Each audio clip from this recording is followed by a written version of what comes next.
In a little over 12 hours, polls will be open across the state. Here in Central Texas, community leaders are making sure minorities have their voices heard.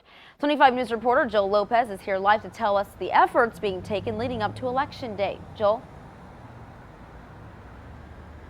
Whether it's free rides to polling places or bringing the resources to voters, organizations throughout Central Texas are trying to make sure that the minority vote is the largest one yet.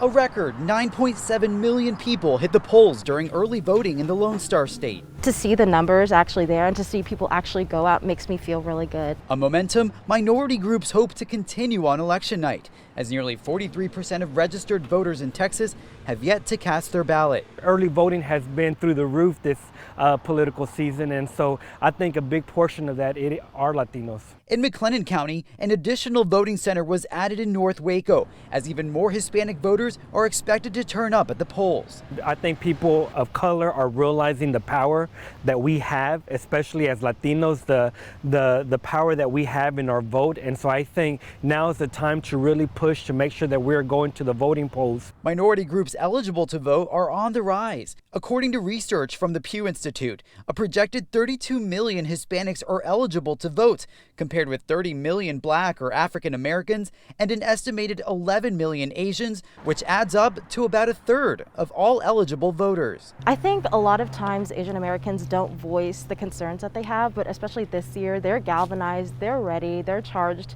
and really waiting to see change. The Coalition of Asian Students at Baylor has been working one-on-one with Asian students to get them registered and will be carpooling students to and from the polls. I think this election cycle, I'm seeing a lot more of Black voters wanting to get out and get educated as well. Organizations like Wake Up Temple helped with resources and held multiple voter registration events and even created a mobile registration van to reach low-income communities who were without transportation or with odd work schedules. Your vote matters, and that when we do come together and let our voice be heard, we will be the change that we wish to see.